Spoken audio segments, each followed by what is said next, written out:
नमस्कार दोस्तों, स्वागत है आपका अपना ही यूट्यूब चैनल टुडे एग्जाम पर। दोस्तों, जैसा कि हम लोग दिल्ली पुलिस, एसएससी इत्यादि विभिन्न एग्जाम हेतु जो सफलता सीरीज देख रहे थे, जिसमें टोटल 30 वीडियो होने वाली है, तो आज हम सफलता सीरीज में क्लास नंबर 23 को देख रहे हैं। इससे पहले हमने 22 क्लास आपको प्रोवाइड करा दिया है। साथ ही जो भी बच्चे कंटेंट बाय करें हैं उन्हें कंटेंट की PDF भी दे दी गई है। आशा करते हैं कि देख समझ रहे होंगे। हमारी कोई से भी कंटेंट चाहिए, ई बुक या PDF, एसएससी की हो, दिल्ली पुलिस की हो, बिहार एसएससी, पुलिस दरोगा, रेलवे इत्यादि एग्जाम्स हेतु, तो आप इस मोबाइल नंबर पे व्हाट्सएप मैसेज के थ्रू कंटेंट को बाय कर सकते हैं एक छोटी सी फ़ी अदा करके, या फिर डिस्क्रिप्शन में लिंक भी दिया गया है। आप लिंक क्लिक करके भी व्हाट्सएप पे जाएंगे, वहाँ से कंटेंट को बाय करेंगे। और हमारी कंटेंट की क्या अच्छाई बुराई है, या आपसे जब छुपा नहीं होगा। अब बहुत दिन हमें भी हो गया इस सेक्टर में काम करते करते। चलिए शुरू करते हैं आज का ये क्लास। एक प्रश्न के कई सारे फैक्ट होते हैं, ये फैक्ट आपको ज़रूर कवर करते हुए चलना है, तभी आपको पूर्ण रूप से फ़ायदा हो पाएगा। और साथ में आप लिंकिंग प्रोसेस सीखते हैं हमारे से, अगर आप पढ़ते हैं तो, है ना, कि एक चीज़ से कैसे कई सारे चीज़ों को रिलेट करके जो है याद रखने में भी सहूलियत होती है। चलिए शुरू करते हैं। पहला जो प्रश्न है, राष्ट्रीय आय में क्या क्या शामिल किया जाता है। देखिए, वैसे राष्ट्रीय आय में शामिल तो बहुत कुछ किया जाता है नेशनल इनकम में, लेकिन यहाँ पे ऑप्शन में मजदूरी और वेतन दिया है, तो यहाँ पे आपका राइट आंसर है। और ये एसएससी को बहुत पसंद है। कैपिटल रिसिप्ट में क्या क्या शामिल होती है, रेवेन्यू रिसिप्ट में क्या क्या शामिल होती है, राष्ट्रीय आय में क्या क्या शामिल होती है ना, GNP निकालने के लिए क्या क्या शामिल होते हैं, प्रयोजित आय निकालने के लिए मुख्य आय में से क्या घटाया जाता है। तो ये कुछ एक क्वेश्चन का फॉर्म है। समय समय पर याद दिलाता रहूँगा कि ऐसे भी क्वेश्चन पूछे जाते हैं, ताकि आप और भी निखर के बाहर आओ।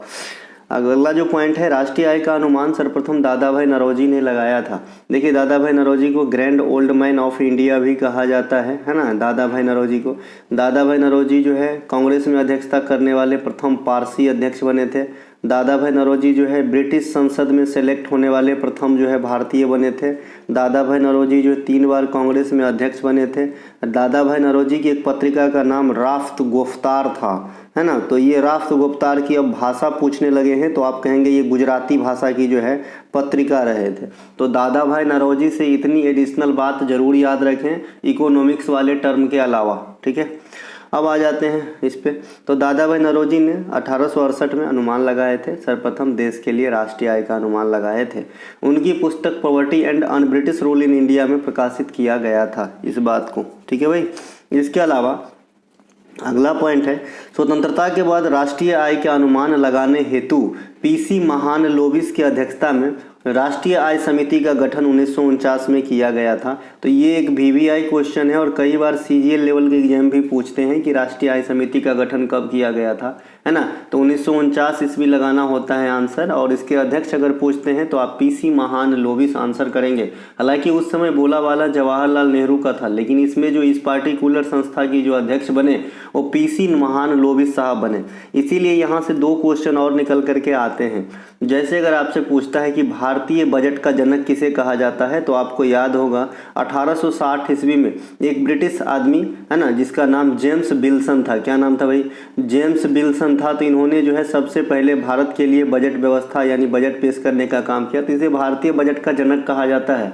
लेकिन अगर इसी बात को मैं थोड़ा सा घुमा दूं कि भाई आफ्टर स्वतंत्रता, है ना, फ्रीडम के बाद जो है भारतीय बजट प्रबंधन का जनक किसे कहा जाता है, तो आप कहेंगे PC महालनोबिस साहब को, ठीक है। इनका नाम है प्रशांत चंद्र महालनोबिस, और 29 जून इनके बर्थडे हैं, और इसी बर्थडे के दिन हम राष्ट्रीय सांख्यिकी दिवस के रूप में जो है मनाते हैं। तो इन्हें भी ध्यान रखेंगे, है ना, 29 जून को PC महालनोबिस साहब के जो है मॉडल पे 2nd पंचवर्षीय योजना इंडिया का आधारित रहा था। तो ये कुछ PC महालनोबिस साहब से जो है आपको एडिशनल जानकारी दिया हूँ। 1938 कांग्रेस के हरिपुरा अधिवेशन में जवाहरलाल नेहरू की अध्यक्षता में राष्ट्रीय योजना समिति का गठन किया गया था। ये एक अलग बात है ना। 1938 कांग्रेस के जो हरिपुरा अधिवेशन हुआ था, यहाँ से एक क्वेश्चन आता है, इसकी अध्यक्षता कौन किए थे, तो सुभाष चंद्र बोस साहब किए थे, नेताजी किए थे, है ना। इनके अगले साल 1939 में यहाँ भी जो है आपका नेताजी साहब त्रिपुरी अधिवेशन में अध्यक्ष तो सेलेक्ट हो गए थे, लेकिन यहाँ पे इस्तीफा दे दिए थे। और किनके विरुद्ध में जीते थे? तो पट्टाभी सीतारामैया। ये क्वेश्चन भी पूछा जाता है कि 1939 कांग्रेस में जो अध्यक्ष पद पे नेताजी सेलेक्ट हुए थे तो किसके खिलाफ जीते थे, है ना, या फिर नेताजी के खिलाफ कौन खड़ा हुए थे? दोनों का एक ही आंसर होगा। तो पट्टाभी सीतारामैया ये गांधी जी के कैंडिडेट थे। ठीक है भाई, तो ये बात भी ध्यान रखेंगे। और एक क्वेश्चन और बताया हूँ कि जब नेताजी 1939 में जो अध्यक्ष न करते हुए इस्तीफा दे देते हैं तो इस वाली अधिवेशन की अध्यक्षता कौन करते हैं? तो राजेंद्र प्रसाद साहब करते हैं, जो हमारे स्वतंत्र भारत के प्रथम राष्ट्रपति बने आगे चलकर। केंद्रीय सांख्यिकी संगठन भारत सरकार के द्वारा 1951 में स्थापित किया गया था। यह राष्ट्रीय आय का अनुमान लगाने के लिए जिम्मेवार संस्था है, केंद्रीय सांख्यिकी संगठन। इन्हें भी ध्यान रखेंगे। अब जैसे आपको पता होगा कि CSO NSSO को मिलाकर एकल जो है ऑफिस बना दिया गया है, ये तो एक अलग बात हो जाएगी। लेकिन अगर इस लैंग्वेज में पूछे कि भाई योजना कौन बनाते थे तो अभी भी आपको आंसर योजना आयोग ही देना है, भले रहे न रहे, है ना। GDP एक वित्तीय वर्ष में भारत के मामले में 1 अप्रैल से अगले साल के 31 मार्च तक चलेंगे। उत्पादित सभी वस्तुओं और सेवाओं का अंतिम मौद्रिक मूल्य है। ये किसी भी देश में जो वित्तीय वर्ष उनका होता होगा, हम फिलहाल अपने इंडिया का चलेंगे तो 1 अप्रैल से 31 मार्च तक चलती है वित्तीय ईयर। अभी हम लोग कौन से वित्तीय ईयर में जी रहे हैं? तो अभी हम जी रहे हैं 2024-25 में। और जैसे ही 1 अप्रैल आएगी ना, अभी 8-9 दिन के बाद, तो हम 25-26 वित्तीय ईयर में जो है एंटर कर लेंगे। ठीक है, तो GDP किसे कहते हैं यहाँ पे आप समझे। मैंने आपको बताया था कि जब आपका अर्थशास्त्र में जो फार्मूला आता है GDP, NDP, है ना, GNP, तो ये जो G शब्द है ना, इसको हटाने के लिए हमें क्या घटाना पड़ता है? तो डिप्रिसिएशन घटाना पड़ता है। आप हर जगह देखेंगे, है ना, जैसे अब यहाँ पे दोनों ये वाले पॉइंट और इस वाले पॉइंट में आकर देखें तो आपको समझ में आ जाएगा, और बिना याद किए हुए भी आपको जो है याद रह जाएगी। GDP, NDP। अब देखिए यहाँ से ये GN में बदला है, बाद बाकी ये दोनों जो चीज़ है ना ये समान है, DP लगा है ना, डोमेस्टिक प्रोडक्ट। तो ये G को जो हटाने के लिए हम लोग, है ना, NDP निकालने के लिए GDP में से डिप्रिसिएशन को घटाए हैं। जैसे डिप्रिसिएशन घटाते हैं ये GN में बदल जाता है, नेट हो जाता है। ठीक है, इसी तरीके से और भी एक अगला सूत्र देखेंगे आपको और याद होगा। देखिए GNP का जो सूत्र है ये तो हम बाद में आएंगे। देखिए GNP में से जैसे ही आपको यहाँ पे मूल्यह्रास को घटा दिया गया है, डिप्रिसिएशन को घटा दिया गया है, वैसे ही NNP बन गया है। G जो है रिप्लेस हो जाता है आपका N के अंदर, नेट बन जाता है। तो ऐसे आपको याद रह पाएगा, अच्छी बात है। अब देखिए GNP क्या होता है? जब GDP में से X को घटाते हैं और M को जोड़ते हैं। अब ये X और M क्या है, मैं कई बार आपको बता चुका हूँ, अब तक तो याद आ गया होगा आपको। रामलाल नाम का एक लड़का है जो इंग्लैंड में जाके काम करता है। तो रामलाल का नेटिव इंडिया है, तो इंडिया से हो गए, तो जो भले इंग्लैंड में काम करे, कुवैत में काम करे, उनके द्वारा जो धन अर्जन है ये यहाँ पे जोड़ा जाएगा। ये रामलाल है, M जो है ना ये क्या है, रामलाल है। और जो ये X है ये क्या है, सैम है। ये सैम अमेरिका के हैं और ये जो है बिहार में आके काम करते हैं। तो उनके द्वारा जो धन उपार्जित की जाती है ये इसमें से घटाया जाता है GDP में, और तब जो रिजल्ट आता है उसे GNP कहा जाता है। और जब GNP में से डिप्रिसिएशन को घटा देते हैं तो NNP आ जाता है। ठीक है, NNP फैक्टर कॉस्ट पे क्या होता है? ये सूत्र काफ़ी खतरनाक है और काफ़ी बार आपके एग्जाम में डायरेक्ट पूछा जाता है। खाली ब्लैंक डाल देगा और बोलेगा इस ब्लैंक में क्या आती है। तो NNP फैक्टर कॉस्ट पे क्या होता है? NNP market price minus indirect tax plus subsidy, याद रखना है ना। अब इस सूत्र को कई रूप में आप बैलेंस कर सकते हैं, मैथ आपका हमसे बेहतर है। अगर आप NNP फैक्टर कॉस्ट पे इनडायरेक्ट टैक्स को जोड़ देंगे तो NNP प्लस सब्सिडी हो जाएगा। तो ये तो समीकरण हो जाएगा, फिलहाल आप इसको याद रखेंगे। NNP फैक्टर कॉस्ट पे निकालने के लिए NNP मार्केट प्राइस में जोड़ते हैं सब्सिडी और घटाते हैं इनडायरेक्ट टैक्स। इनडायरेक्ट टैक्स क्या होता है? इसका सबसे बड़ा उदाहरण आजकल इंडिया में GST है, जो बच्चा जानता है। राष्ट्रीय आय में रिटायरमेंट, पेंशन, किराया, ब्याज, लाभ, कमीशन, अपने इस्तेमाल के लिए किया गया उत्पादन इत्यादि को शामिल किया जाता है। ये सभी के सभी राष्ट्रीय आय के पॉइंट हैं। यहाँ से कुछ भी 3 को दे देगा, 1 अलग दे देगा और बोलेगा कि 3 में से राष्ट्रीय आय में कौन सा शामिल नहीं किया जाता है। वैल्यू एडेड राष्ट्रीय आय निर्धारित करने की 3 योजनाओं में से एक है। राष्ट्रीय आय निर्धारित की जाने वाली विधि एक तो है आपका खर्च विधि, है ना, एक होता है खर्च विधि, प्राप्ति विधि और वैल्यू एडेड। ये 3 प्रकार से आप जो है राष्ट्रीय आय का मूल्यांकन कर सकते हैं। जो वैल्यू एडेड है इसे आउटपुट मेथड भी कहा जाता है ना। इनके अलावा स्तंभ 1 का स्तंभ 2 से आपको मिलान करना है। ठीक है, देखिए दीनानाथ मंगेशकर पुरस्कार 2024 पहला नंबर पर है AR रहमान साहब। लता दीनानाथ मंगेशकर पुरस्कार 2023 दूसरा नंबर पर है आशा भोसले। लता मंगेशकर पुरस्कार 2023 3 नंबर पे है सुरेश वाडेकर। ये जो है नंबरिंग ये नीचे आ गया है ना। तानसेन सम्मान 2023-24 ये है स्वपन चौधरी। तो ये सभी के सभी जो है ना मैच करके ही मैंने यहाँ पे लिखा है, तो जैसे जिसके नीचे लिखा है वही समझिए उनको मिला है, ठीक है।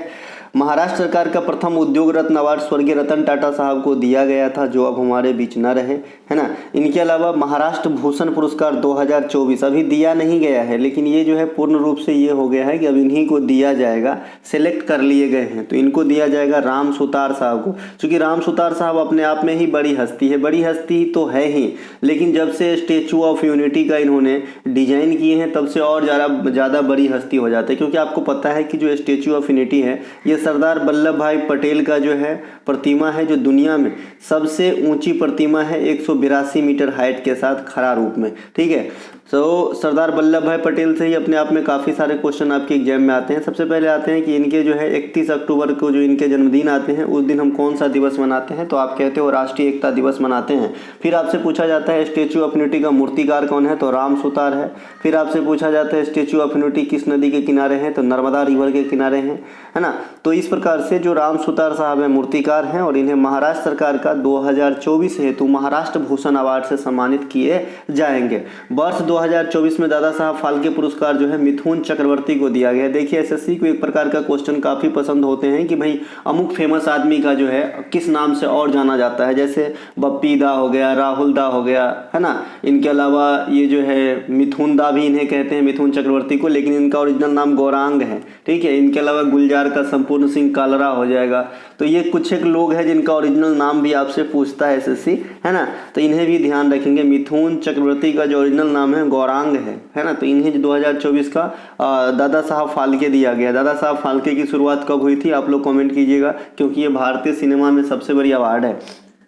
मास्टर दीनानाथ मंगेशकर पुरस्कार, ये एक अलग पुरस्कार है जो दीनानाथ मंगेशकर स्मृति प्रतिष्ठान ट्रस्ट के द्वारा दिया जाता है। वर्ष 2023 के लिए विद्या बालन, आशा भोसले, पंकज उधास को दिया गया था। ये एक साथ कई कैरेक्टर को दिए जा सकते हैं, ये दीनानाथ मंगेशकर ट्रस्ट के द्वारा दिया जाता है। मास्टर दीनानाथ अवार्ड 2024 ये दूसरा है ना। देखिए मास्टर दीनानाथ मंगेशकर पुरस्कार अलग है ना।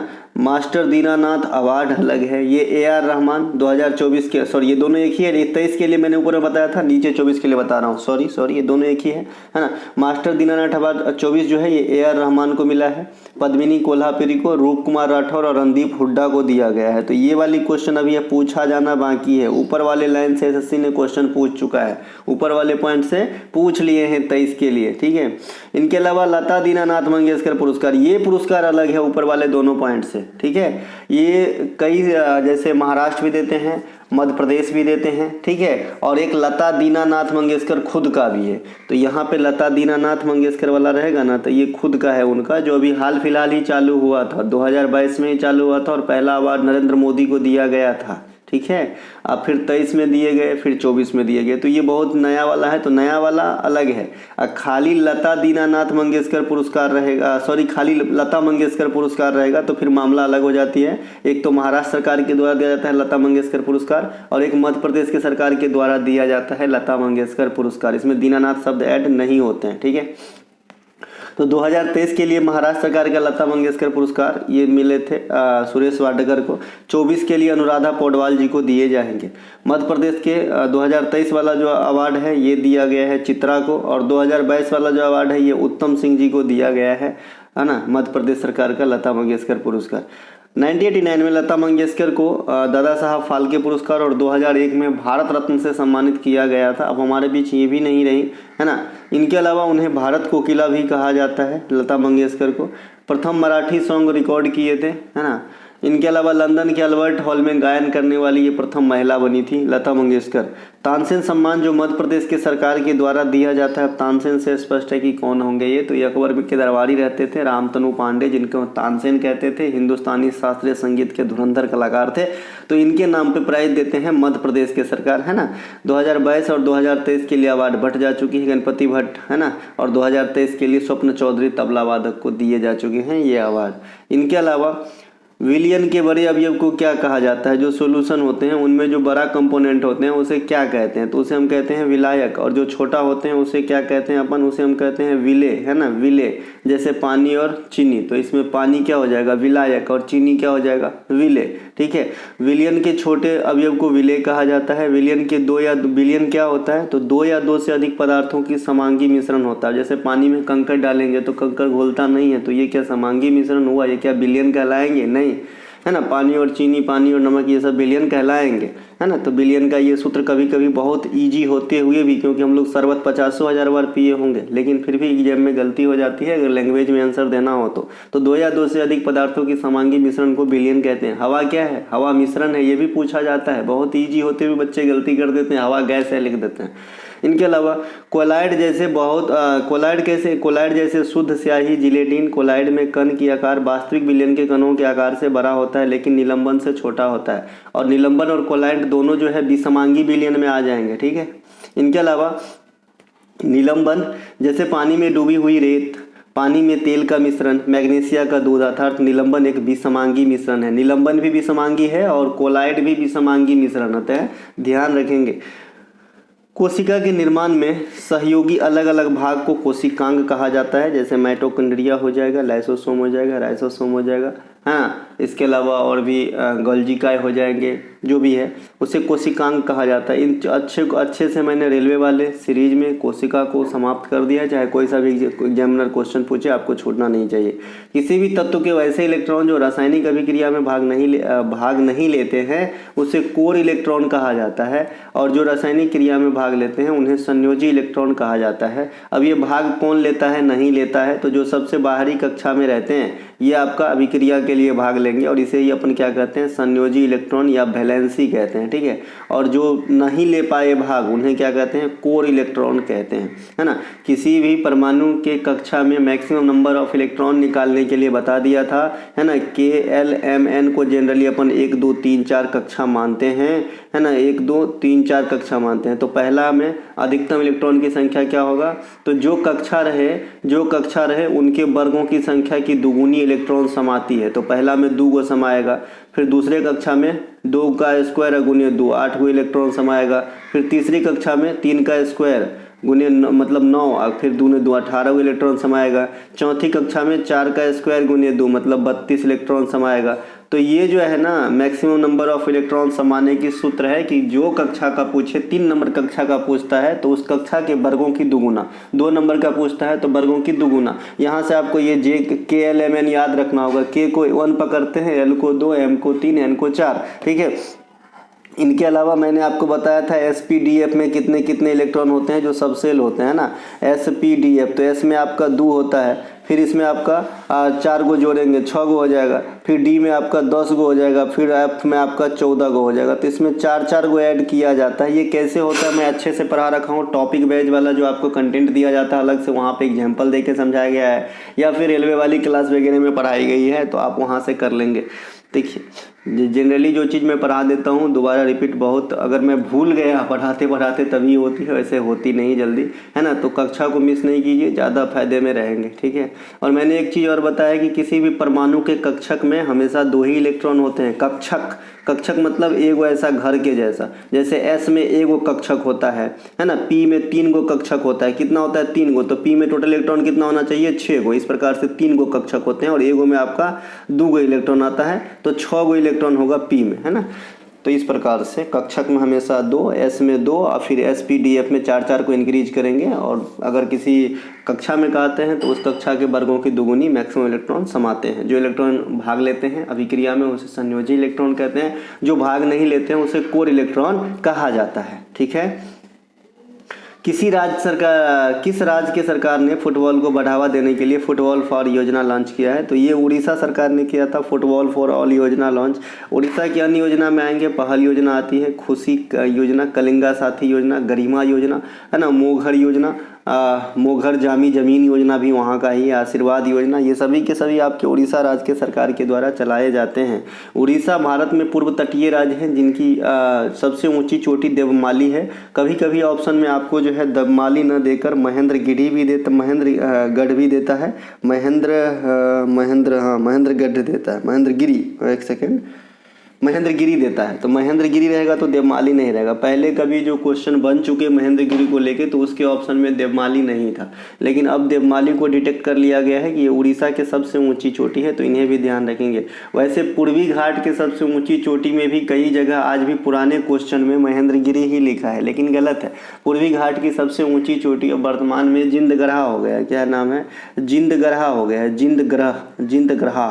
ये आपके अरकू घाटी आंध्र प्रदेश में स्थित है, तो इन्हें भी ध्यान रखेंगे।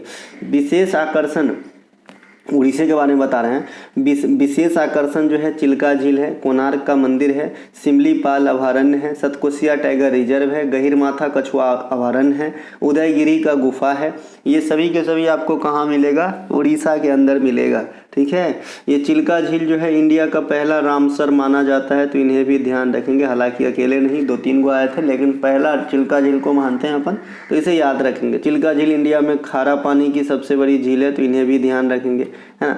इनके अलावा जो गोल्डन टेम्पल है ये भी आपका, सॉरी गोल्डन टेम्पल तो एक्सप्रेस है जी, गोल्डन बीच है ना, गोल्डन बीच जो है ये भी आपके उड़ीसा में पड़ेगा। गोल्डन बीच, इसे ब्लू फ्लैग का दर्जा प्राप्त है, तो ये ध्यान रखेंगे। उड़ीसा के प्रमुख नृत्य में आएंगे गोटीपुआ हो जाएगा, घूमरा हो जाएगा। देखिए ये घूमर नहीं है, घूमर रहेगा तो राजस्थान होता है, ठीक है, और ये है घूमरा, महर्षुकार लगा है, इसमें डिफरेंस है थोड़ा, तो ये घुमरा होता है उड़ीसा के अंदर। छऊ जो है 3 जगह होता है, पुरुलिया, सरायकेला और मयूरभंज। तो उड़ीसा में मयूरभंज मतलब एग्जिस्ट करता है, तो मयूरभंज का छऊ उड़ीसा का होगा।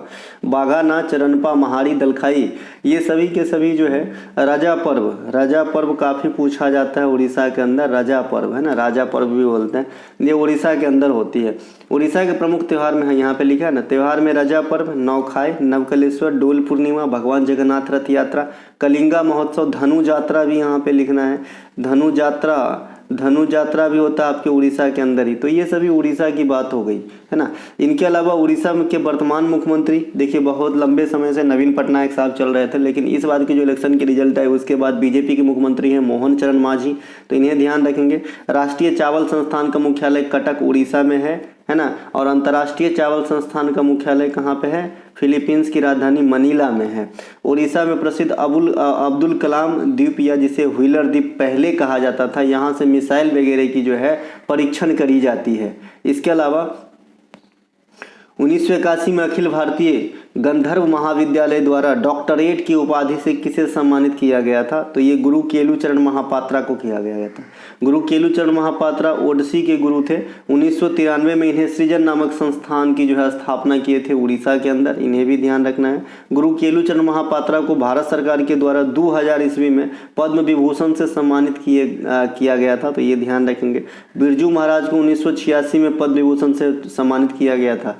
देखिए जो बड़े पुराने कलाकार हैं उनके 3 ही 4 पूछे जाते हैं अवार्ड। एक तो आपका गुरु केलुचरण महापात्र का पूछा जाता है, एक बिरजू महाराज का पूछा जाता है, एक बिस्मिल्लाह खान का पूछा जाता है ना, और एक आपका गुरु वेम्पति सत्यम, चन्ना सत्यम किससे रिलेटेड है ये भी पूछा जाता है। बहुत पुराने कलाकार में मैं बात कर रहा हूँ। बाद में कि नए कलाकार की जो ये अवार्ड आते हैं ये कहाँ से आते हैं आपको हमारे टॉपिक वाइज में इंक्लूड मिलेंगे, और सोर्स भी मैंने आपको बता दिया है कि हाल फिलहाल जिसे संगीत नाटक अकादमी अवार्ड मिला हुआ रहता है वही आपके एग्जाम में आर्ट एंड कल्चर की ये वाली क्वेश्चन फॉर्मेट में एक एक करके एग्जामिनर अपने तर्कस से तीर निकाल के आपके सामने रखते हैं। ठीक है, तो भाई इतना बताने के बाद भी पढ़िए, काम आएगा। ये देखिए ये हमारी टॉपिक वाइज का जो है आपका पेपर कटिंग है कि कौन से कलाकार को जो है कब कौन कौन से अवार्ड मिले हैं, आपको इस फॉर्मेट में मिल जाएगा, तो आप लोग पढ़ सकते हैं। चलते हैं आगे। प्राथमिक बाजार को और किस, अच्छा टॉपिक वाइज मैं कह रहा हूँ, आप हमारा कोई सा भी कंटेंट बाय करते हो तो टॉपिक वाइज निःशुल्क दिया जाता है। ठीक है, प्राथमिक बाजार को और किस नाम से जाना जाता है? तो नए निर्गमन बाजार के नाम से जाना जाता है ना। प्राइमरी मार्केट को न्यू इशूड मार्केट भी कहते हैं। द्वितीय बाजार पूर्व नियमित प्रतिभूतियों को खरीदने और बेचने वाली बाजार है। जो पहले से वस्तु एग्जिस्ट करता हो उसे खरीदना और बेचने के लिए जो बाजार होते हैं उसे द्वितीयक बाजार कहा जाता है। पूर्ण प्रतियोगिता एक ऐसी बाजार जहां पे कंपटीशन हाई होते हैं, बहुत सारे बेचने वाले होते हैं और बहुत सारे खरीदने वाले होते हैं, उसे पूर्ण प्रतियोगिता कहा जाता है। अल्पाधिकार, अल्पाधिकार नाम से स्पष्ट है, ऐसी बाजार संरचना जिसमें कुछ ही कंपनियां बाजार को नियंत्रित करती है, अल्प लोगों के द्वारा नियंत्रित होता है। यह पूर्ण प्रतियोगी बाजार के उल्टा होते हैं अल्पाधिकार। वो एकाधिकार होता है, एकाधिकार इसमें जो है ना, एकाधिकार में जैसे भारतीय रेल एकाधिकार रखता है ना, एक ही मतलब प्रोड्यूसर रहेंगे, है ना, एकाधिकार, और लाभ उठाने वाले बहुत लोग रहेंगे। Open market operation, reserve open market operation जो है ये रिजर्व बैंक ऑफ इंडिया के द्वारा प्रतिभूतियों की खरीद और बिक्री के लिए चलाई जाती है। इस प्रक्रिया से मुद्रा आपूर्ति और ब्याज दर को बैलेंस किया जाता है। देखिए मुद्रा आपूर्ति वाला शब्द यहाँ पे आया है, तो यहाँ से एक क्वेश्चन बन जाता है, ये मुद्रा आपूर्ति है, एक मुद्रा स्फीति है ना। मुद्रा स्फीति अपन किसे कहते हैं? महंगाई को कहते हैं। किसे कहते हैं? महंगाई को कहते हैं। और ये क्या है? मुद्रा आपूर्ति, ये सप्लाई ऑफ मुद्रा है। इसमें जो अपन पैमाना यूज करते हैं, यहाँ से क्वेश्चन पूछे जाते हैं, तो इसमें M1, M2, M3 और M4 पैमाना यूज करते हैं मुद्रा आपूर्ति के लिए। इसमें सबसे ज़्यादा कौन सा लिक्विडिटी रहते हैं मार्केट के अंदर? तो M1, और सबसे कम कौन सा रहता है? तो M4। यहाँ से क्वेश्चन आपसे पूछे जाते हैं, ठीक है। तो मुद्रा आपूर्ति वाली बात बता दी। मुद्रास्फीति क्या होता है? जब जरूरत से ज़्यादा कोई चीज़ महंगाई हो जाती है तो उसे मुद्रास्फीति कहते हैं। जैसे पैसा आपके पास बहुत ज़्यादा आ जाए और 10 रुपये किलो की चीज़ अगर 15 रुपये भी मिल रहा है तो आप आराम से ले लोगे, क्योंकि आप उस समय सोचते नहीं हो, तो उसे मुद्रास्फीति कहते हैं। मतलब पैसे का वैल्यू घट जाना, सामान का वैल्यू घट जाना, इसे कहते हैं मुद्रास्फीति। और मैंने आपको कहा है कि रिजर्व बैंक ऑफ इंडिया मुद्रास्फीति को कम करने के लिए भी कई सारे कदम उठाते हैं, जिसमें सबसे ठोस कदम क्या है? इनका जो आपका रेट वगैरह होते हैं, उनसे आपका जो है मुद्रास्फीति को बैलेंस करने की कोशिश करते हैं, ठीक है। चलते हैं आगे। इनके अलावा प्राथमिक बाजार वह स्थान जहां नव जारी प्रतिभूतियां जैसे स्टॉक, बॉन्ड, डिवेंचर पहली बार जनता को बेची जाती है, इसे प्राथमिक बाजार कहा जाता है। इससे एक शब्द निकल के आया था IPO। देखिए मैंने उस दिन आपको बताया था IPO अगर पोस्ट ऑफिस, रेलवे वाली क्लास में बताया था, पोस्ट ऑफिस के रिगार्ड में IPO का फुल फॉर्म पूछता है तो इंडियन पोस्टल ऑर्डर होता है, ठीक है, इंडियन पोस्टल ऑर्डर होता है, ठीक है। लेकिन शेयर बाजार के टर्म में भी IPO का फुल फॉर्म है, लोग लगाते हैं। जो जब कोई कंपनी पहली बार लिस्टेड होते हैं और मार्केट में आते हैं तो वो कुछ धन कलेक्ट करना चाहता है, जो IPO के माध्यम से ग्राहक को इन्वाइट करता है ना। सबको नहीं लगता लेकिन मैक्सिमम आदमी को लगता है ना। और वो डिपेंड करता है कि मतलब बहुत कम, मतलब जो खेलते हैं, जो लगाते हैं, उससे मैं बात किया, तो उसमें जो है बहुत कम ऐसे चांस होते हैं जब आदमी की पैसा डूबता है। तो ये एक सेफ है, आदमी जिनके पास पैसा लगाता है। इनके अलावा विजयनगर साम्राज्य के अंतर्गत तुलुप वंश के संस्थापक कौन थे? ये जो है ना, विजयनगर साम्राज्य में तुलुप वंश, सुलभ वंश, अरबिदु वंश और आपका संगम वंश, इसकी क्रम से भी क्वेश्चन आपके एग्जाम में पूछे गए हैं कई दफ़ा, क्योंकि जो है ना थोड़ा कन्फ्यूजिंग क्रिएट करता है। तो सबसे पहले अपना संगम वंश आया था विजयनगर साम्राज्य में, ठीक है। फिर अपना तुलुप में पहले T आता है और सुलभ में पहले S आता है, तो फिर सुलभ वंश आया था 2 नंबर पे, फिर तुलुप आया था आपका 3 नंबर पे, और लास्ट में आया था आपका अरबिदु वंश। तो ऐसे हम याद रख लेंगे, सुलभ मतलब सेकेंडरी मतलब 2, तुलुप मतलब टर्शियरी यानी ट्राई मतलब 3, है ना। तो इस प्रकार से 2 और 3 जगह पर रख देंगे, और लास्ट अरबिदु वंश है, आप सभी को पता है। और विजयनगर साम्राज्य की स्थापना जो है हरिहर एवं बुक्का ने, हरिहर प्रथम संघ हरिहर एवं बुक्का के द्वारा किया गया था आपका, है ना। तो ये बात भी आपसे पूछा जाता है। तो वीर नरसिंह तुलुप आंसर हो जाएगा। तो तुलुप वंश कहेगा ना तो नरसिंह तुलुप, और सुलभ वंश कहेगा ना तो नरसिंह सुलभ हो जाएगा। बस इन दोनों में इतना ही फर्क है, नरसिंह तुलुप, नरसिंह सुलभ, बहुत ही फ्री का जो है याद रह जाता है अपने को। इनके अलावा विजयनगर साम्राज्य की स्थापना 1336 में हरिहर एवं बुक्का के संगम वंश से किए थे। उस समय दिल्ली सल्तनत में मोहम्मद बिन तुगलक का शासन चल रहा था। संगम वंश के संस्थापक हरिहर प्रथम हुए। संगम वंश जो है ना इनका पहला वंश, इनके संस्थापक हरिहर प्रथम हुए। यही चीज़ मैं बताना चाह रहा था ऊपर में, लेकिन मैं सोचा आप सोचोगे संगम वंश भी बोल रहे हो, फिर विजयनगर साम्राज्य भी बोल रहे हो, तो कंफ्यूज हो जाओगे, इसलिए मैंने वहाँ पे वर्ड को घुमा दिया, है ना, और मैंने आगे निकल के यहाँ पे आपको बताया है, ठीक। इनके अलावा हम्पी जो है, हम्पी राज की, हस्तिनावती राज की नींव डाली थी तथा उन्होंने तुंगभद्रा नदी के तट पे विजयनगर बसाया था। यहाँ पे कुछ स्प्रिंट, एक सेकेंड। हरिहर ने हम्पी हस्तिनावती राज की नींव, अच्छा, हरिहर ने ये जो हम्पी वाला जगह है ना, इनको बसाया था, नींव डाला था, ठीक है, ये कहने का है। इनके अलावा संगम वंश के प्रमुख शासक देवराय प्रथम के काल में निकालो कांटी जो है ये भारत आए थे। कहाँ पे? भारत आए थे। देवराय द्वितीय के काल में फारसी यात्री अब्दुल रज्जाक भारत आए थे, तो इन्हें ध्यान रखेंगे। फारसी यात्री थे ये अब्दुल रज्जाक। कभी कभी इनके नेटिव भी पूछ देते हैं, मोरक्को के निवासी कौन थे? इब्न बतूता, है ना। ये हेनसांग फैयान कहाँ के थे? चाइनीज थे, तो ये पूछते हैं। कृष्णदेव राय जो है ये तुलुवा वंश के शासक हुए। तुलुवा मतलब तीसरे वाले जो वंश आए, तुलुवा वंश के। इन्होंने नागलपुरम शहर की स्थापना करवाए। कृष्णदेव राय को आंध्र भोज, अभिनव भोज इत्यादि की संज्ञा दी गई है। कृष्णदेव राय जो है इन्होंने जो मंदिर है, हजारा मंदिर, इनका भी निर्माण करवाया और एक किताब भी लिखे थे जिनका नाम है आमुक्त मल्याद, और जाम्बती कल्याणम भी लिखे हैं। 2 किताब लिखे हुए हैं, है ना। तो जो आमुक्त मल्याद है उनकी भाषा बहुत पूछी जाती है, तेलुगु भाषा, ठीक है। इनके अलावा सालूब वंश के संस्थापक नरसिंह सुलूब थे, और अभी मैंने आपको कहा कि तुलुब वंश का नरसिंह तुलुब, तो दोनों में नरसिंह कॉमन है, बस सरनेम लगा देना है। अरबिदु वंश, इनके संस्थापक तिरुमाला था, तिरुमला, है ना। इसी वंश के शासनकाल में तालीकोटा का युद्ध 1565 में हुआ था।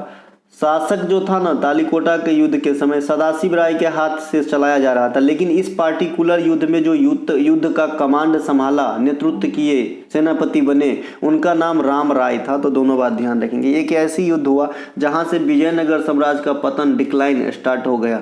किस जीव में लिंग गुणसूत्र नहीं पाए जाते हैं? तो ये छिपकली में लिंग गुणसूत्र नहीं पाए जाते हैं। छिपकली में कितने हार्ट चेंबर होते हैं? तो 3 हार्ट चेंबर होते हैं। और छिपकली कैसा प्राणी होगा? तो शीत रक्त प्राणी होगा। हम लोग कैसा प्राणी है? हम लोग गर्म खून प्राणी है। गर्म खून प्राणी में आपका मैमल्स आते हैं, बर्ड्स आते हैं, ठीक है। बर्ड्स और मैमल्स जो है ये गर्म खून प्राणी में आते हैं। बाद बाकी एम्फीबियन यानी उभयचर आपका आ जाएगा। जो भी आपका मछली होता है, फिश वगैरह होते हैं, जो भी आपके रेप्टेलिया वगैरह होते हैं, ये सब आपके जो है शीत रक्त प्राणी का उदाहरण है, ठीक है। शीत रक्त प्राणी का उदाहरण है, मतलब वायुमंडल में जो टेम्परेचर की बदलाव होती है उस हिसाब से इनके भी जो है शरीर की टेम्परेचर बदलती है या एडजस्ट करनी पड़ती है, उसे शीत रक्त कहते हैं। और हम लोग कैसे प्राणी हैं? हम लोग गर्म खून के प्राणी हैं।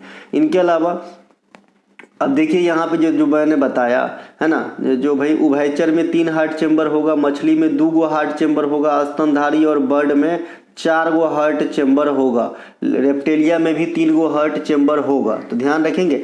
मगरमच्छ, पक्षी और स्तनियों में 4 कक्ष वाला हृदय होता है। तो फिर ये मगरमच्छ तो भाई रेंग के चलता है ना, ये पानी में और जल में भी रहता है, तो इसमें कैसे 4 हार्ट चेंबर हो गया? तो ये आपका अपवाद है और ये आपके एग्जाम में पूछे जाते हैं। मगरमच्छ में कितने चेंबर वाली हार्ट होती है? तो आप कहेंगे 4 वाली।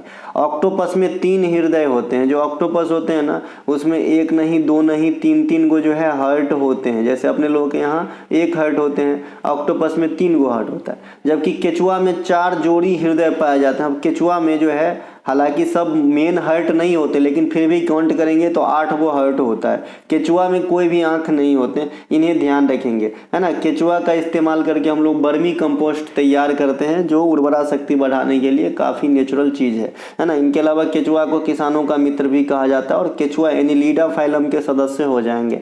मानव में 23 जोड़ी क्रोमोसोम, 46 क्रोमोसोम पाए जाते हैं, जिसमें 42 क्रोमोसोम जो है महिला और पुरुष में समान होते हैं, आम होते हैं, जिसे अपन क्या कहते हैं? ऑटोजोम्स या ऑटोसोम्स कहते हैं। जो 23वीं जोड़ी होती है गुणसूत्र, उसे एलोसोम्स कहते हैं। ये लिंगों के बीच के अंतर करने के लिए काफ़ी है। इसे सेक्स क्रोमोसोम भी कहा जाता है। और ये पुरुष के पास डिफरेंट रहता है, एक्स और वाई रहता है ना। अगर एक्स डोनेट करता है तो मादा वाला एक्स और ये एक्स मिलके जो है होने वाली संतान लड़की होती है। अगर पुरुष के द्वारा वाई डोनेट किया जाता है तो महिला का एक्स और पुरुष का वाई, दोनों का मिलके जो है बॉय चाइल्ड को जन्म देते हैं। एंटी अमीबा हिस्टोलिटिका मानव शरीर के आंत में पाए जाने वाली एक प्रकार का जो है क्या है ना, परजीवी है। ये पेचिस का कारण बनता है, पेचिस, है ना। सुलवाई बोलते हैं हमारे यहाँ। बहुत ज़्यादा मतलब खून वाला लेटरिंग होता है और हमेशा लगता है कि लेटरिंग लगी हुई है, लेकिन होती नहीं है ना। तो इसे क्या बोलते हैं? पेचिस। खास करके जब बाढ़ वगैरह आता है उस समय भी होता है ये, है ना, हैजा पेचिस। इनके अलावा मच्छरों का गर्मी से भी होता है। मच्छरों को नियंत्रित करने के लिए जल क्षेत्र में गैम्बूसिया फिश को छोड़ा जाता है ना। ये गैम्बूसिया फिश जो है उसमें कुछ जो अवांछित पदार्थ होते हैं उसे खाकर साफ करने में जो है योगदान देते हैं। नाइट्रोजन फिक्सिंग बैक्टीरिया दलहनी पौधों के जड़ में होते हैं, हिंदी में नाइट्रोजन स्थिरीकरण कहेंगे, है ना। तो ये जो है राइजोबियम इत्यादि जो भी जीवाणु होते हैं ये करते हैं और ये दलहनी पौधों के जड़ों में रहते हैं। ऑक्टोपस जो एक प्रकार का मोलस्का संघ के प्रमुख प्राणी है। ऑक्टोपस, इसके खून का रंग नीला होता है। ऑक्टोपस को काटेंगे तो खून का रंग नीला होता है, काटना नहीं है वैसे। इनके अलावा अमीबा एक कोशीय जीव है, सिंगल कोशिका वाला, जिसे प्रोटिस्टा के अंतर्गत वर्गीकृत किया गया है, जिसका प्रचलन अंग काफ़ी पूछे जाते हैं, पदार्थ या सीटोपोइडिया होते हैं। अमीबा अलैंगिक जनन के तहत जो है प्रजनन करता है। तो ये अमीबा के बारे में कुछ बातें हैं। इकाइनोडोमेटा, है ना, संघ के सभी प्राणी आपको समुद्र में दिखाई देंगे, ये इधर उधर नहीं रहते, इनको नमकीन पानी पसंद है ना। उत्सर्जन अंग इसमें नहीं पाए जाते हैं। प्रचलन एवं भोजन ग्रहण करने के लिए एक ट्यूब फीट होता है, नालपाद जिसे बोलते हैं, और इसका इमेज दिखा के भी रेलवे वाले क्लास में अच्छे से समझाया था। चलते हैं आगे। धीनोधर पहाड़िया किस राज्य में स्थित है? तो ये गुजरात के अंदर स्थित है, धीनोधर पहाड़िया। पालिताना का जैन मंदिर, ये भी गुजरात में आएगा। मोढेरा का सूर्य मंदिर गुजरात में आएगा। कच्छ के रण, स्टेचू ऑफ यूनिटी, सभी के सभी गुजरात के अंदर स्थित हो जाएंगे। एशिया का सबसे बड़ा सीएनजी टर्मिनल गुजरात के भावनगर में स्थित है। ब्लैक बक नेशनल पार्क, गिर नेशनल पार्क, धोलावीरा हड़प्पा कालीन साइट, सभी के सभी गुजरात में स्थित है। एक मुंद्रा पोर्ट भी लिख लेना, ये हाल फिलहाल काफ़ी पूछे गए और मैंने बता भी रखा था। मुंद्रा पोर्ट ये भी आपके गुजरात के अंदर स्थित है, मुंद्रा पोर्ट, है ना, इन्हें भी ध्यान रखेंगे, मुंद्रा पोर्ट, है ना। जो आपका नील गाय अभयारण्य है ये भी आपका जो है गुजरात के अंदर ही है, नील गाय, है ना, नील गाय बहुत मात्रा में पाई जाती है गुजरात के अंदर, इन्हें भी ध्यान रखेंगे, है ना, इसे कुरंग भी कहते हैं। चलते हैं आगे। गिरनार पहाड़ी तथा काठियावाड़ी ये आपके कहाँ पे मिलेंगे? गुजरात के अंदर मिलेंगे, है ना। बराबर की गुफा भारतीय राज्य बिहार के अंतर्गत मिलेंगे। कार्बी ओंगलंग पहाड़ी आपके असम राज्य में मिलेंगे। पटकाई पहाड़ी भारत के नागालैंड, मेघालय, मणिपुर और मिजोरम राज्यों में फैली हुई है पटकाई बम पहाड़ी। ये पहाड़ियाँ भारत के उत्तरी पूर्वी सीमा पर बर्मा से मिलती है, तो इन्हें भी ध्यान रखेंगे। गारो खासी जयंतिया पहाड़ी आपके मेघालय राज्य में मिलेंगे। और खासी पहाड़ी में जो है सबसे ज़्यादा वर्षा होता है मासिनराम में, तो इन्हें भी ध्यान रखेंगे। मासिनराम सही है। मीजो पहाड़ी जिसे लुसाई पहाड़ी भी कहा जाता है, मीजो पहाड़ी को मीजो जाति भी होता है, लुसाई भी जाति होता है। यह पटकाई बम पहाड़ी का ही एक भाग है, इसकी विस्तार त्रिपुरा और मिजोरम राज्य तक है। मीजो पहाड़ी गई है या लुसाई पहाड़ी गई है। कंचनजंगा इंडिया का सबसे ऊंचा और दुनिया की थर्ड सबसे ऊंची चोटी है, जिसकी टोटल हाइट कितने बताए थे? 85-86 मीटर। ये कहाँ पे है? ये सिक्किम के अंतर्गत स्थित है और ये हिमालय रेंज की चोटी हो जाएगी, है ना, महान हिमालय में आता है ये सब। पारसनाथ की चोटी ये झारखंड राज्य की सबसे ऊंची चोटी हो जाएगा, या फिर पारसनाथ की चोटी को आप छोटा नागपुर पठार की ऊंची चोटी भी कहते हैं। सितंबर 2024 के अनुसार भारत में अब कुल कितने शास्त्रीय भाषा है? देखिए भारत में शास्त्रीय भाषा थे पहले 6, अब सितंबर में इकट्ठा आ गया 5 और भाषा, तो टोटल हो गया आपका 11 भाषा, ठीक है। तो सबसे पहला शास्त्रीय भाषा का दर्जा प्राप्त करने वाला तमिल भाषा कब आया था भैया? 2004 में। एकदम श्योर, जिसको ये बातचीत पता नहीं है, अगर एग्जाम में क्वेश्चन पूछता है कि शास्त्रीय भाषा का सबसे पहले दर्जा किसे दिया गया, और ऑप्शन में एक एग्जामिनर ऐसे डाल के ही रखेगा संस्कृत डाल रखा है ना, तो 99% बच्चा जो पढ़ के नहीं गए हैं और तुक्का खेलना चाहते हैं इस संस्कृत को ही सेलेक्ट करेगा और वहाँ से घर आके जो है 2.5 नंबर अपना कम करवा लेगा। तो ये भैया तमिल है सबसे पहला। इसके अलावा जितने भी साउथ की भाषा है ये आपके शास्त्रीय भाषा पहले से थे। संस्कृत एक का देव भाषा तो 5, और एगो ओडिसी सबसे नया था, तो 6 गो शास्त्रीय भाषा जो है पहले से था। बाद बाकी अभी जो है और आ गए हैं, पाली, प्राकृत, ये सब भी आ गए हैं। 2024 में एक साथ 5 भाषा को शास्त्रीय भाषा का दर्जा दिया गया है, मराठी, पाली, प्राकृत, असमिया और बंगाली, तो इन्हें भी ध्यान रखेंगे। केंद्रीय भारतीय भाषा संस्थान CIIL का मुख्यालय जो है ये मसूर कर्नाटक के अंदर स्थित है। संविधान के 8वीं अनुसूची में वर्तमान समय तक 22 भाषा को मान्यता प्राप्त है।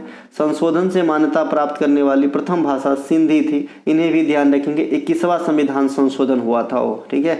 इनके अलावा आज़ादी के बाद जब संविधान बना तो बिना संशोधन के 14 भाषा को दर्जा प्राप्त था। जो 8 गो भाषा है ना, ये संशोधन के थ्रू आया, जिसमें सिंधी सबसे पहले 21वां संविधान संशोधन के तहत आया है। फिर नेपाली, मणिपुरी और कोंकणी, ठीक है, नेपाली, मणिपुरी और कोंकणी संविधान संशोधन के तहत आया, और लास्ट में मैथिली, बोडो, डोगरी और संथाली आया था। तो ये इस प्रकार से 22 गो हो गया। वर्तमान समय तक 8 शास्त्रीय नृत्य है, ये आपके सामने है। भरतनाट्यम ये तमिलनाडु में करते हैं, कुचिपुड़ी आंध्र प्रदेश में करते हैं, मोहिनीअट्टम केरल में करते हैं, कथकली केरल में करते हैं, ओडिसी ओडिशा में करते हैं, सत्रिय असम में करते हैं, कथक उत्तर भारत या उत्तर प्रदेश में करते हैं, और मणिपुरी मणिपुर में करते हैं। तो ये है शास्त्रीय नृत्य। कौन सा भारतीय वित्तीय संस्थान शेयर बाजार में इन्वेस्टरों को सुरक्षा प्रदान करता है? भैया शेयर बाजार की देखरेख जो है ना, ये सेबी करते हैं। कौन करते हैं भाई? सेबी करते हैं।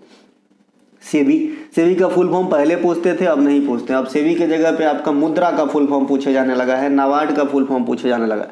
देखिए, सेबी का security exchange board of India होता है। 1988 में जो है इसका स्थापना किया गया था। मुंबई में हेडक्वार्टर है। 1992 में ऑफिशियली दर्जा दिया गया, वैधानिक मान्यता दिया गया। सेबी के प्रथम महिला अध्यक्ष माधवीपुरी बुच बनी।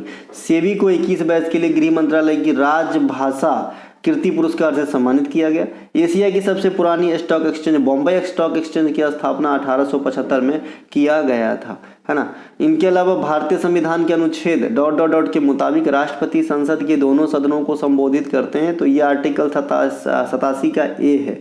सदन को शुरुआत में राज्यपाल का संबोधन, अब ये राज्य के अंतर्गत बात हो रही है, क्योंकि राज्यपाल केंद्र में तो नहीं करेगा ना, ये तो पार्टिकुलर राज्य में करेगा, अपने अपने राज्यों में। तो सदन के शुरुआत में राज्यपाल का जो संबोधन प्राप्त होता है ना, राज्य के जो विधानमंडल है उनको, तो आर्टिकल 176 इस प्रकार का काम अनुमति देता है। राज्यपाल राष्ट्रपति द्वारा नियुक्त राज्य कार्यपालिका का प्रमुख अधिकारी होते हैं, और ये राष्ट्रपति के प्रसाद पर्यंत पद को धारण करते हैं जब तक राष्ट्रपति चाहे। राज्य सरकार के सभी कार्यकारी निर्णय राज्यपाल के नाम से लिए जाते हैं, वहीं केंद्र सरकार के सभी कार्यकारी निर्णय राष्ट्रपति के नाम से लिए जाते हैं। हालांकि ये अपने अपने सेक्टर में नाम मात्र के अधिकारी हैं, ठीक है। आप सभी को पता है कि भाई इंडिया में प्राइम मिनिस्टर ज़्यादा पावरफुल पोस्ट है कंपैरिजन में राष्ट्रपति के, लेकिन फिर भी राष्ट्रपति देश के प्रथम नागरिक होते हैं, क्योंकि जो है सिग्नेचर लास्ट अनुमति लेने के लिए है। हालांकि बहुत सारे ऐसे अनुमति है जहाँ पे डिनाई भी नहीं कर सकते राष्ट्रपति साहब, ठीक है। तो कार्यपालिका का प्रधान जो है राष्ट्रपति होते हैं, लेकिन अगर वास्तविक पावर कौन यूज करते हैं इंडिया में, तो प्रधानमंत्री कहेंगे। वैसे ही राज्य के अंदर मुख्यमंत्री हो जाएगा, प्रधानमंत्री वाले शब्द के जगह पे मुख्यमंत्री रख लेंगे, और राष्ट्रपति वाले शब्द के जगह राज्यपाल रख लेंगे। ये हमारा भैया राज्यपाल की नियुक्ति आर्टिकल 155 के थ्रू कौन करते हैं? राष्ट्रपति साहब करते हैं। आर्टिकल 161 के अनुसार राज्यपाल का क्षमादान है। यहाँ पे अगर बात करें राष्ट्रपति के क्षमादान, तो आर्टिकल 72 हो जाएंगे।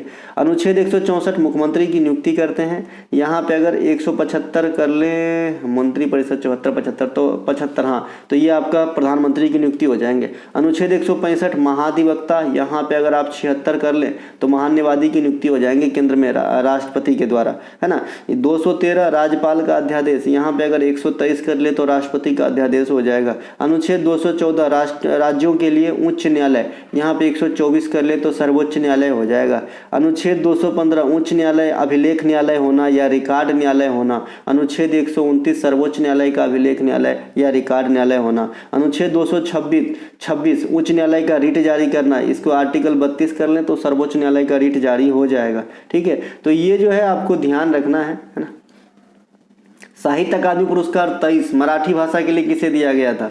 देखिए 23 में लिखा जरूर हूँ, क्योंकि अभी पुराने नहीं हुए हैं। 24 वाला भी अनाउंस हो गए हैं, तो आपको 23 और 24 दोनों याद रखना। मैंने 24 वाले को भी नीचे इंक्लूड कर लिया है ना। साहित्य अकादमी पुरस्कार सबसे पहले इसके ओरिजिन तक पहुंचते हैं। कितने भाषा में दिए जाते हैं वर्तमान समय में? तो 24 भाषा में। ये 24 भाषा कौन से हैं? तो 22 प्लस राजस्थानी प्लस इंग्लिश, है ना। 22 प्लस राजस्थानी प्लस इंग्लिश, क्योंकि राजस्थानी भाषा को संवैधानिक भाषा का दर्जा अभी तक नहीं दिया गया है। और स्टार्ट हुआ था 1954 में, और ये साहित्य अकादमी नेशनल एकेडमी ऑफ लेटर्स के द्वारा दिया जाता है। और इंडिया में ज्ञानपीठ पुरस्कार के बाद यह सबसे बड़ा पुरस्कार माना जाता है आपके लिटरेचर के अंदर। हिंदी भाषा में 2023 साहित्य अकादमी पुरस्कार जो है ये आपको दिया गया था संजीव को। उपन्यास का नाम था मुझे पहचानो मैं हूँ डॉन, है ना। नीलम शरण गौर के उपन्यास रेक्यूमेन रागा जानकी के लिए अंग्रेजी भाषा में दिया गया था साहित्य अकादमी 2023। अब देखिए हम नीचे साहित्य अकादमी 24 वाला लिस्ट रखे हैं। इसमें हिंदी, अंग्रेजी, उर्दू और मराठी, ये 4 भाषाओं को, आजकल असमिया भी आजकल काफ़ी पावरफुल भाषा हो गए हैं जब से इनको जो है एक तो हेमंत बिश्व विश्व शर्मा साहब को लेकर के। दूसरी बात जो है आपका अभी शास्त्रीय भाषा का भी दर्जा मिल गया है असमिया को, तो इनको भी ध्यान रखेंगे। तो असमिया सबसे पहले है, देखिए असमिया में इनको मिला है समीर तांती को, इसे मिला है समीर तांती को, है ना। अच्छा ये बता दूं, हिंदी और अंग्रेजी और उर्दू इनके जो है कृत्य का नाम भी पूछते हैं कि भाई किस लिए मिला है, लेकिन अन्य जो है जनरली सिर्फ उनका नाम पूछते हैं जिनको मिला है, ठीक है। तो बहुत सारे आइडिया आपको धीरे धीरे आएगा जनरल कंपटीशन वर्ल्ड में, है ना। बहुत सारे चीज़ जो है एग्जामिनर कैसे चलते हैं, इस चीज़ को अगर आप जिस दिन पढ़ना स्टार्ट कर दिए आपका काम बहुत ईजी हो जाता है। असमिया ये समीर तांती को मिला है ना। अब हम आ जाएंगे अंग्रेजी पे। अंग्रेजी का किताब भी याद रखना, यानी जो कृत्य है वो भी याद रखना और किसे मिला है वो भी याद रखना है। तो ये एस्प्रिट नाइट्स उपन्यास के लिए दिया गया है स्टीफन कीरे को, ठीक है। इनके अलावा अब हम चलेंगे हिंदी में। हिंदी में मैं जब तक आई बाहर कविता का नाम है और ये मिला गगन गिल को, ठीक है। तो इस प्रकार से आप इसे स्क्रीनशॉट लेकर के आराम से याद कर सकते हैं, या फिर अगर आप कंटेंट ले रहे हैं तो वहाँ से जो है आप कर सकते हैं। इनके अलावा बनास नदी का उद्गम भारत के किस राज्य से होता है, इंपोर्टेंट पॉइंट है। बनास नदी क्यों चुनना, क्योंकि ये राजस्थान की ओरिजिन है, तो राजस्थान आपका आंसर हो जाएगा। बनास नदी का उद्गम जो है खमनोर पहाड़ी राजस्थान से होती है और यह पूर्ण रूप से राजस्थान के अंदर स्थित है। कर्क रेखा को 2 बार पार करने वाली इंडियन नदी जो है इनका नाम है माही नदी। माही अपन महेंद्र सिंह धोनी को भी कहते हैं, जो परसों के दिन 2 बॉल पे 0 रन बनाए थे। इनके अलावा कक्ष के रन में विलुप्त होने वाले लूनी नदी है, इन्हें भी ध्यान रखेंगे। चंबल नदी का उद्गम जानापांव पहाड़ी मध्य प्रदेश से होती है और बिंद पर्वत श्रेणी की नदी है चंबल नदी, और यमुना की सहायक नदी हो जाएंगे चोमल नदी, तो इन्हें भी ध्यान रखेंगे, है ना। इनके अलावा ब्रह्मपुत्र नदी का उद्गम तिब्बत के मानसरोवर में होती है, जहाँ इसे चेमाड्यूंग ग्लेशियर से होती है, जहाँ पर इसे जो है क्या कहा जाता है, जहाँ पे उसे क्या कहा जाता है ना। तो यहाँ पे सांगपो कहा जाता है, क्या कहा जाता है, सांगपो। और जैसे इंडिया में आ जाता है अरुणाचल प्रदेश में ब्रह्मपुत्र नदी एंट्री मारती है तो उसे वहाँ पे देहांग या देवांग कहा जाता है। अलकनंदा, अच्छा बांग्लादेश में ब्रह्मपुत्रा को जमुना कहा जाता है। अलकनंदा और भागीरथी देवप्रयाग में मिल जाती है, गंगा कहलाती है, ठीक है। और गंगा कहाँ से निकलती है, तो गंगोत्री हिमानी कहना है, और यमुना कहाँ से निकलती है, तो यमुनोत्री हिमानी कहता है। एक क्वेश्चन और पूछता है गंगा का अन्य नाम क्या है, तो आप कहेंगे भागीरथी, ठीक है। गंगा का अन्य नाम क्या है, भागीरथी कहेंगे। इनके अलावा प्रस्तावना किस देश के संविधान से लिया गया है, तो यूएसए से लिया गया प्रस्तावना। प्रस्तावना की भाषा कहेंगे तो ऑस्ट्रेलिया के संविधान से लिए गए होंगे। ऑस्ट्रेलिया के संविधान से संवर्ती सूची, संसद के दोनों सदनों की जो संयुक्त बैठक होती है, ये भी लिए गए हैं। दक्षिण अफ्रीका के संविधान से संविधान संशोधन की प्रक्रिया 368 आर्टिकल के थ्रू जो हम लोग करते हैं। राज्यसभा में सदस्यों का निर्वाचन, ये सब दक्षिण अफ्रीका के संविधान से लिए गए हैं।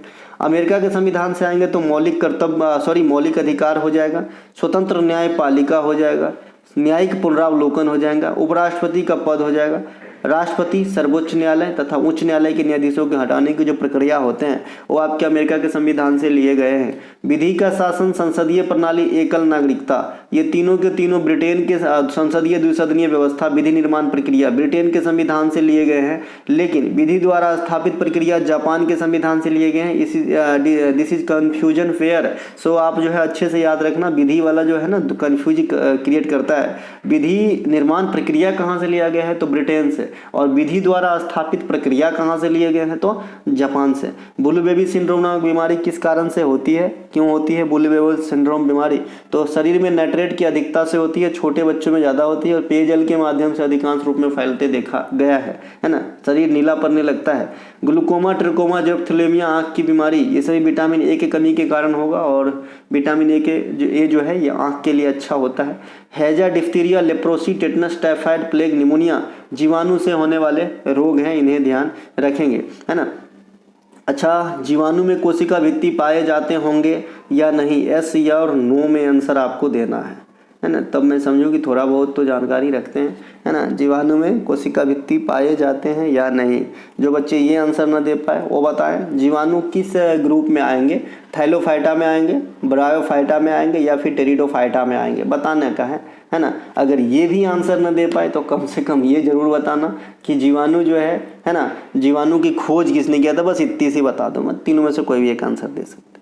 हेपेटाइटिस, इन्फ्लुएंजा, चेचक, पोलिया, छोटी माता, एड्स, है ना, ये सभी के सभी जो है विषाणु, कैंसर वगैरह सभी विषाणु से होने वाले बीमारियों में से है ना।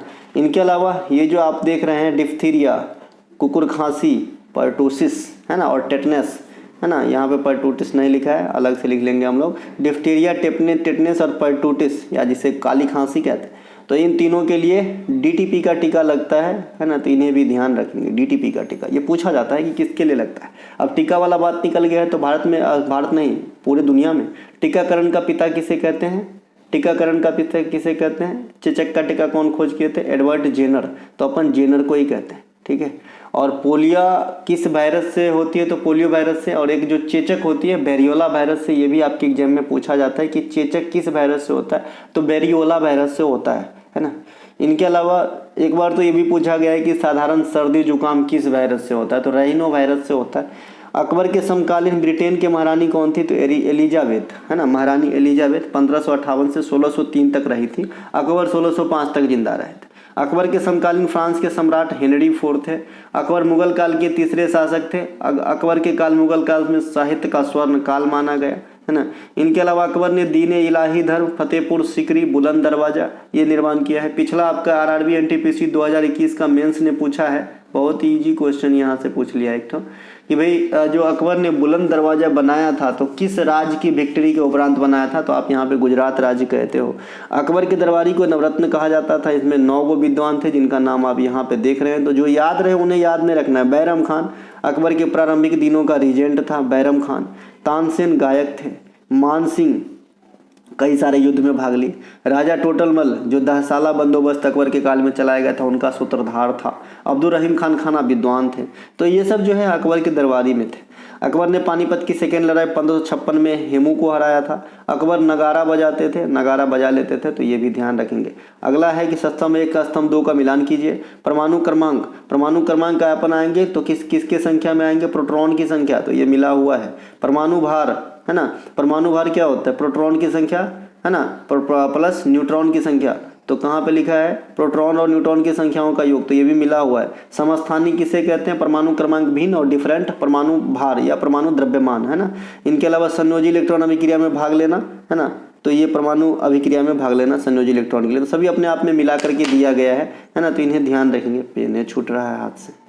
आधुनिक आवर्त सारणी के प्रथम तत्व हाइड्रोजन और अंतिम तत्व क्या है? ऑर्गेनियम। तो ये भी पूछा जाता है। हाइड्रोजन जो है ये बाएं साइड में लेफ्ट कॉर्नर पे परमाणु क्रमांक 1 के साथ विद्यमान है ना। इनके अलावा आधुनिक आवर्त सारणी में पोलोनियम को सबसे अधिक समस्थानिक दिया गया है 27। मेंडलीव की आवर्त सारणी 1869 में बनकर तैयार हुआ था। मोसले की आवर्त सारणी 1913 में रिलीज हुए थे। अभी मेंडलीव की आवर्त सारणी से 2019 में कितनावा वर्षगांठ मनाया, ये क्वेश्चन पूछा गया था, तो 150वां, है ना। इनके अलावा अष्टक का नियम कैल्शियम तक ही लागू हो पाया था। अष्टक का नियम 1866 में, है ना, किसके द्वारा दिया गया था? न्यूलैंडस के द्वारा, अष्टक का नियम। तो ये बात भी ध्यान रखेंगे। और कैल्शियम तक लागू हो पाया था। ये भी परमाणु भार पर आधारित हुआ करता था। ये कहते थे कि पहला और 8वां तत्व का गुणधर्म समान होता है अगर तत्वों को परमाणु क्रमांक के अनुसार आरोही क्रम में सजाया जाए तो, ठीक है। इनके अलावा प्रसिद्ध दक्कन विद्रोह के नायक कौन थे? तो दक्कन विद्रोह के नायक जो बाबा साहेब देशमुख थे। दक्कन विद्रोह 1874-75 महाराष्ट्र में हुआ था, है ना। किसानी विद्रोह था जो बढ़ते टैक्स को लेकर विरोध था। मोपला विद्रोह 1836-1854 में केन हाजी के नेतृत्व में कहाँ पे हुआ था? आपका मोपला विद्रोह केरल में हुआ था, है ना। मोपला विद्रोह एक सेकेंड बार आधुनिक मोपला विद्रोह यह 1921 यह भी केरल में हुआ था, मालवार क्षेत्र में अली मुदरियार के जो है अगुवाई में, ठीक है। 2 बार हुआ है मोपला। बारदोली सत्याग्रह 1928 सरदार वल्लभ भाई पटेल गुजरात में। अहोम विद्रोह गोमुधर कुंवर ये आपके असम में हुए थे। और एक आपसे पूछा जाता है कुका आंदोलन के नायक, तो राम सिंह और बालक सिंह थे। राम सिंह और बालक सिंह ये थे आपके कुका आंदोलन जो पंजाब के अंदर हुआ था, उनका सूत्रधार था। और एक जो आपका संथाल विद्रोह था सिद्धू कान्हू और मुर्मू कान्हू, है ना, तो इन्हें भी ध्यान रखेंगे।